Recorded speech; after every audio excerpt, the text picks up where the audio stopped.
Today on What's Up Doc, we explore the science behind healthy living and how you can enhance your life every single day. Today, we're diving into a topic that can add years to your life and life to your years: the powerful impact of exercise on longevity. Did you know that according to the World Health Organization, 1 in 4 adults does not meet the recommended levels of physical activity? Meanwhile, research shows that regular exercise can decrease the risk of early death by as much as 30 to 40%. It's not just about looking good, it's about feeling vibrant and vital as you age. And here's another staggering fact. Studies indicate that individuals who engage in moderate intensity aerobic activities, such as running, for just 150 minutes a week could extend their lifespan by several years. Imagine adding not just quantity, but quality to your life every step you take. Today, we have an exceptional guest joining us, Dr. Johnny Orozco, a distinguished medical doctor and an avid runner who embodies the very principles we'll be discussing. We'll explore the science behind exercise's anti-aging effects, debunk common myths, and arm you with practical tips to incorporate fitness into your daily life. So whether you're a seasoned athlete or just starting out, stay tuned as we uncover how to harness the transformative power of exercise to not only live longer, but to live your best life. Let's get moving.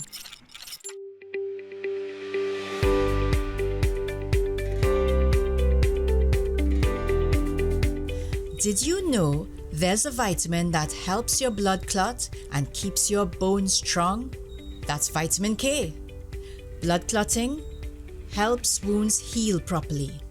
Bone health works with vitamin D and calcium to strengthen bones. Heart health prevents calcium buildup in arteries, keeping your heart healthy. Where can you find vitamin K? Leafy greens, spinach, kale, and broccoli. Brussels sprouts and cabbage, great side dishes packed with nutrients. Fermented foods, sauerkraut and natto are natural sources. Without enough vitamin K, you may bruise easily, have weak bones, or slow wound healing. For healthy blood, strong bones, and a happy heart, get your vitamin K.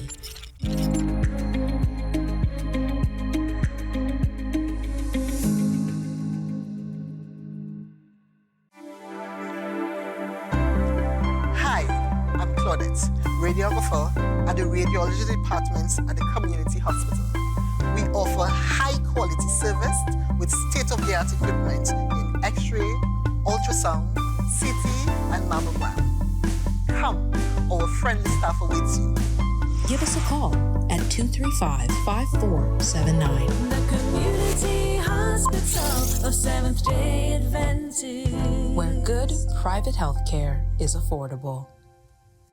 Before you take your omega-3 supplement, check for the natural product number NPN on the label. This unique code shows that Jameson products have approved rigorous Health Canada testing for safety and effectiveness. Unlike some supplements that carry disclaimers like not approved by the FDA, Jameson omega-3 is the trusted choice, offering 1800 milligrams of EPA and DHA for heart health. Choose quality. Choose Jameson.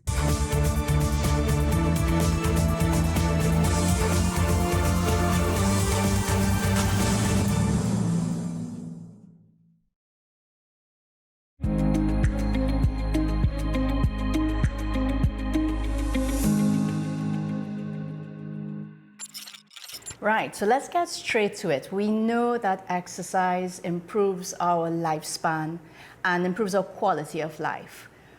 According to the guidelines, doctor, how often or how frequently should we be exercising? And when we do exercise, how long should that be? Well, they are not a typical consensus or guidelines, just specifically telling how much you should train, because it depends on different ages and sex, for example. But the average recommendation is do 2 to 3 sessions a week. With they have to be combined cardiovascular, meaning aerobic, and also strength training constantly. Right. I'm glad you brought up strength training. So, as you know, for most of my childhood and my teenage and young adulthood, I just did ballet and then switched from that to long distance running. So I only used my body weight to train and exercise. And I found as I got older, I was more prone to injuries. I got little microfractures, meniscal tears. It slowed me down. It made me even stop running completely at a point in time. As only when I did a deep dive into exercise, I realized the fundamental impact of resistance training and strength training and exercise. Can you share with us why is strength training, what it is, first of all, and what it looks like, and why is it fundamental on longevity? Well, actually, strength training is just now coming very a big topic recently. If you go again back in time, the American Cardiac Association, the Cardiology Association, they used to recommend just fitness or aerobic training. Yes, correct. But now they have found the muscle as a strength muscle, gaining body mass, muscle mass, as a very important organ that will increase with the longevity. And they have found a deep connection between the muscle and the brain, the muscle and the immune system, and a part of the metabolic system, if you can incorporate. You have to keep in consideration that muscle are the primary site for glucose disposal. Right. So whenever we need to have muscle, and the muscle, it will act. We have we have a very strong muscle metabolism. All the sugar is going to be disposed there. Also the fatty acid that they're going to be oxidized in the muscle. And also the muscle is the largest organ in our system. And if we consider the muscle as an organ that interacts in different ways, connecting with different systems, they're also connecting with the immune system. We know the role that it plays in the metabolic with the insulin resistance. Correct. Yes. And the diabetes. Yes. And now you can see, even as a doctor standpoint of view, the new guidelines measure more frailty for the patient to have more prone to have certain problems or disease. So if you have a very strong muscle construction, you are more to endure problems, endure against disease, and even endure in critical ill problems. No, so I'm sure most of the women looking on are going like this, oh my God, we have to put on muscle. Now, and I think it's because, as you say, back in the 80s, it was believed that aerobic exercise was key, and keeping slim and fit was key, whereas now we're understanding it's strength and flexibility. Correct. And mobility. So in terms of resistance training, what does that look like for somebody, a novice who's not aware of what we're talking about? What does strength training and resistance training look like? Well, strength training, we can go to the gym and do lifting, body weight lifting. That will help us to increase the body mass, correct. Resistance bands. Resistance bands, and also we have to have a cardiovascular improvement doing aerobic as well. Before the recommendation, it was just to do aerobic, but now the recommendation is to do strength, including body lifting, bands, and all these type of exercise that will enhance the muscle growth. And it's so interesting as we age, for women and men, but more so for women, from the time we hit perimenopause, which is 7 to 10 years before we hit menopause, our muscle mass decreases and our bone density starts to decrease. So we're more at risk for osteoporosis and also for muscle atrophy. And as you rightfully said, once we maintain good muscle mass, we're able to have a good metabolic rate. So even when we're resting, we're burning energy. Correct. And we're able to have improved glucose levels in our blood, prevent type 2 diabetes. Correct. Yeah. Yeah, it plays a magnificent role in the metabolism because muscle is the only organ that can dispose glucose without the insulin present. So when we do an exercise, the muscle can take the glucose that is running in our bloodstream and utilizes as a source of energy. At the same time, at that moment, reduces the sensibility or the insulin resistance, Yeah. and to intake those sugar faster. So that's the only way, and we also store the sugar there, and at the same time we burn calories, and that's the best way we can go as well. And also when the muscle, we see that as a skeletal system, the muscles are attached to the bones. So whenever we walk, whenever we do activities, the bone feel that stimuli, and they will regenerate and always keep a flux. So energy comes into the muscle and bones, and it will leave. But when we talk about sedentarism, that we stay without moving the muscle, it gets into a very stationary status, and it decreases, and then we enter in something that is called a decrease of the body mass. Yeah. That is sarcopenia.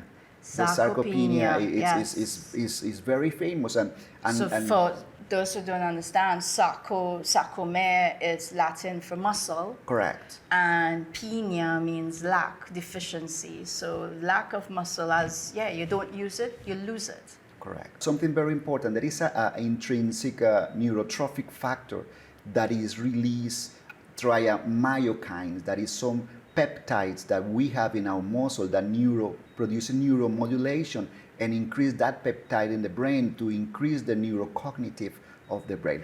I'm glad you said that, right. So exercise has an important part to play in the aging brain. As we get older, our gray matter does shrink, we have reduction of synapses, but exercise is shown to actually improve our cognitive functioning. Totally. Yeah, and even 100%. if you so just explain to us exactly how does that work? How does that mechanism come into play? Great part of our brain, Yeah. it works in a neuron that control the muscle.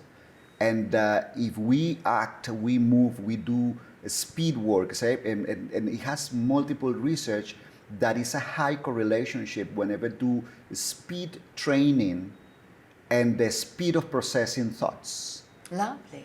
So, in other words, for example, there is a study, persons who, for whatever the reason, they fall and they fracture and they have to stay in a wheelchair, in the elderly, and they cannot function and move the muscle and take the muscle to the metabolism they were used to, they will go into a cognitive decline. And that it goes fast. There is also There's a 30% risk of, yes, so and of people death later fall, on. fracture. If you don't fix that fracture, a 85 years person falls and fracture the hip or a femur or whatever in the lower limbs. That is one of the most important for locomotion.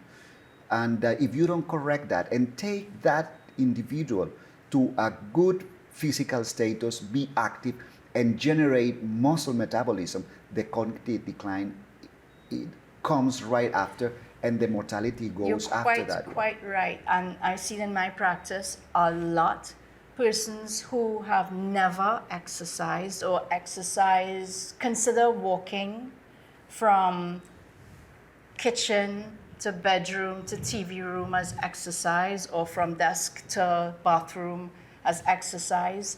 They do have significant cognitive decline at a much earlier age, and cognitive function is memory, attention, problem solving, and those faculties start to decline or deteriorate if you don't engage your muscles, because to engage your muscles, you've got to engage your mind. Totally. Yeah, and it's only when I did a deep dive into running, because I'm trying to catch up with you, and trying my best to isolate my muscles and work on balance and proprioception. And I find myself a lot more alert and aware of my surroundings more than I ever was before with those kind of isolated isometric exercises. So in terms of just staying on the same topic of brain health, aging and cognitive disorders, Alzheimer's, dementia. If you have a family history of Alzheimer's or dementia, what is the impact of exercise? Does exercise have a role in helping mitigate against it, preventing it, slowing it down? Yes, actually, if you look for the evidence, the dementia just come with the frail patients. Yes. The frail patient, they have more tendency to develop dementia and cognitive decline than the patients. They have a big mass, a big muscle. They are muscly active, or they have a strong muscle metabolism. For example, whenever you feel fit, that you do work out, you do exercise, you go 3-4 times a week, or 2 times a week, or 3, whatever, and then you feel capable of going and do hike, you internally, mentally, you feel happy. But in the other hand, if you know that for you to stand up from your couch and go there and drink a glass of water, it will cost you a lot of energy. You might not be able, or maybe get to put your shoes, and then will affect you mentally, and you will be unhappy. So being fit, being strong, it will make you happier. Yeah, glad you mentioned that. It does have a significant impact on mental health, mood, depression, anxiety, and sleep. What's the role of exercise in terms of your sleep and your not just ability to sleep, but your sleep patterns? Well, sleeping it's one of the most important part of our system, because at that time we go into recovery. It's like reset the brain, reset the muscle, reset and restart the circadian cycle again over and over and over. There are multiple factors that will affect us, like stress. Sometimes we didn't drink enough water during the day and then go to sleep dehydrated. So the brain, before we go to bed, it needs to be in a very normal state with hydration, that we work out, we did our exercise, and we didn't eat too late. For example, if we eat at 9 o'clock and then 1 hour after we go and sleep, the digestion is still in process, and then that will affect the quality of your sleep, and then the next day you will be affected from all these not having a proper sleep. Maybe you spend 8 hours in bed and you say, well, I spent 8 hours on bed, but still I feel like I didn't rest. And it's because maybe you didn't work out, you didn't have enough REM, sleep during the night. The quality of rest. Correct. Yes. Important, very important. Yeah, no, that's interesting. Now, if you were to advise somebody out there who has never exercised in their life, how to go about starting the strength training? Let's take that well, one I will first. say that the wrong exercise is the exercise that hasn't been done. Okay. So I mean, so it's anything you can do. Just move. Yes, just move, and then as long as you move, you will encounter what is the type of, because you will see person that they don't like to do certain type of exercise. So you need to see and encounter yourself and see what you more tend to do, because exercise is too many things to do. So there are too many things to mention, but you need to just go up and see what you can do. I'm glad you mentioned that. So is there, from your research and your reading and your knowledge, and even being an avid exerciser yourself, is there a specific exercise that has been shown to have the greatest positive impact on longevity? Or is it just any exercise, any physical activity is going to be beneficial? Well, actually, the exercise, the strength, muscle is just so new that they opening the door. So basically, we opening the doors now and there is too much to study ahead. And I just would say... Because my reading, I've come across for women in their menopause. That's a part of the topic cycle, near and dear yes. to me now. Walking has been shown to be just as effective as running. Would you say that? Well, it depends. No, you Yes. have to add your strength training with it, but the walking, because of less impact on our joints, because we're more prone to arthralgia because of the lack of estrogen. Yes. And I find in life, everything is a balance. Okay. For example, if we say running, I'm a runner. I like to run, and I run probably like 5 times a week. You're a crazy man. But I You also run a lot. recently, I've been incorporating a lot of strength, which I wasn't incorporating at the beginning. And doesn't it help and improve your endurance and your strength? Totally. Yeah. And also, if you notice the marathoners, ultra marathoners, that they just do that, the muscle are wasted as well. Yes. They don't build body mass because they have to cut the muscle and then to regenerate. And it's a cycle because during those long and super endurance runs, ultra marathon, that you spend more 50 miles and above running, that is bad. So even water too much it damage your body. So everything has to be in a perfect balance. So strength, running, aerobic, anaerobic, it has to be all together to have the best benefit of everything. Okay, and I mean, I really do appreciate the fact that you mentioned the negative impact of long, strenuous, rigorous exercise. So is there, I should ask, like a diminished return on exercise in duration, like after a certain period of time? Beyond that, if we continue exercising, we might actually do more harm than good. Are we setting ourselves up for injuries as we get older? We exercise for too long. Well, I think there is a threshold for training and also for professional training. So I find professional training for those super athletes is not healthy because they have to be subjected to the extreme of the body limitation to get into that elite status, which I find is bad.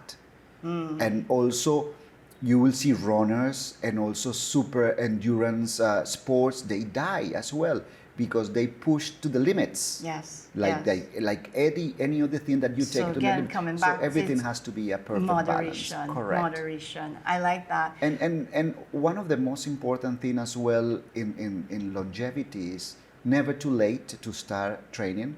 I've seen and I even follow on Instagram many athletes, and they are key persons, and they start training at 50, 55, 60, and they've Absolutely. been consistent in the training. And the only problem is when we start training at certain age, just don't call a number. Yes. It's we have a resistance to anabolic stimuli.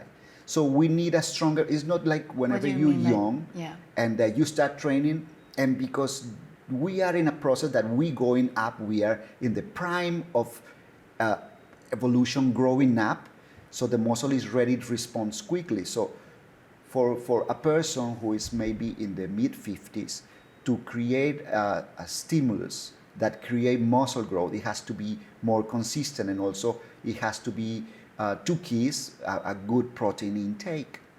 Yeah. And So diet is very crucial, diet- must go hand in hand, Correct. diet and exercise. Yes. So, for example, at 20 years old, start doing exercise. They don't have anabolic resistance to grow the muscle. But at 55, You if the definitely muscle it will. will need more to go there, and the Yeah. dietary is very important. The current guidelines for the protein dietary intake, it says that it's 0.8 grams per kg, but that's just the minimum intake, the dietary protein Of we should protein, take right. daily that we have just to maintain the minimum necessary. But now they are trending that we have to take more than 1.5 up until 1.6 grams of protein per kilogram Of of body weight. ideal body weight Right. daily. So for those out there who are looking on, what sort of tips would you give them in terms of how to incorporate exercise in their busy daily routine. I mean, most of us are working, struggling with balancing work and kids and dropping lessons and all of that. How to eke out of their 24-hour busy day some time for exercise for self? I find that is a very individual, because there are people, they just work out very good to wake up in the morning and do training in the morning, do morning session. There are people that just take a break after work and do running. I basically go and run in the afternoon or evening, and also because we are in the Caribbean, the sun is very difficult, and the heat, humidity, you have to fight against that. And I prefer to go after 6, 5 o'clock. But sometimes I know people that wake up and do treadmill in the morning, 4 o'clock, 5 o'clock before go to work. They do a 45-minute session. They can go into stationary bicycle. They need to stick with a routine, consistency, being regular, and would you say pushing yourself a little bit each time? Pushing the envelope a little more each time? You can push, yes, yourself. but you need to know your limitations as well. Right. And it's good to go with somebody that have a proper check your body, check how you are, and see what is your condition, how is your metabolic state, so you can go ahead and do that exercise without any complication or having any problems, or you don't have any cardiovascular disease before, and then you start pushing yourself and you end up in a different situation. So you need to go. Right. We captured as much as we can in this short period of time with respect to the impact of exercise on longevity, our lifespan, quality of life, on its positive impact on our cardiovascular health, our brain health, mood, metabolic health, musculoskeletal health, and it's just plus right through. There's no reason why, there's no excuse for anyone out there to not have regular, consistent exercise in their daily routine. Before we go, like I ask every guest on What's Up Doc, if there's one piece of advice, one golden nugget that you would like to leave the audience before you leave on exercise, what would that be? On exercise, just do strength, aerobic and anaerobic training, and you will live a very happy life and very long. Thank you very much. Most welcome, Doctor.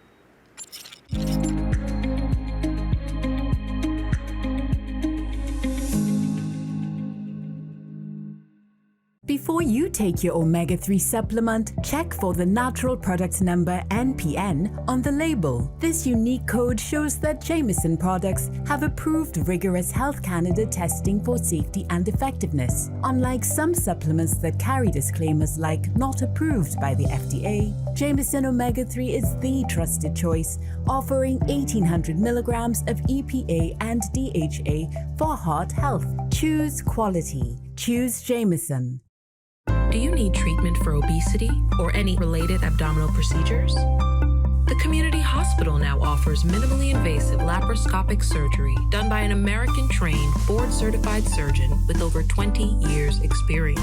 Give us a call at 235-5479 for more information. The Community Hospital of Seventh-day Adventist, Where good private health care is affordable.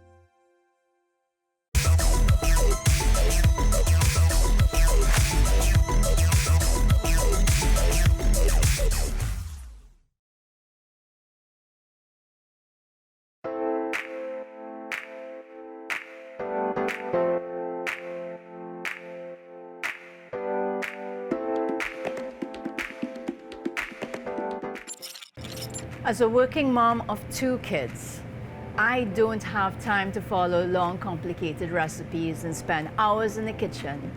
I need to make nutritious meals fast. And this is an incredible meal option that you could try. It's a nice take on the one-pot meal that Chef Emmanuel from Food Hall is going to show us today. It's highly nutritious, real simple to do. Chef. Thank you, Doc. So we want to start by taking a potato and then we'll put it in the microwave for about 10 minutes.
there are limitations in all healthcare sectors, Correct. not just this country, Yes. where the numbers will surpass the amount of doctors and nurses to provide that quality care. We're talking about holding a patient's hand, giving them the support, emotional support that they need, advice. That gap, Yes. you are providing that pivotal gap, so that really makes you stand out from all other NGOs as far as my experience goes. Yes, I actually go into the homes also of the patient.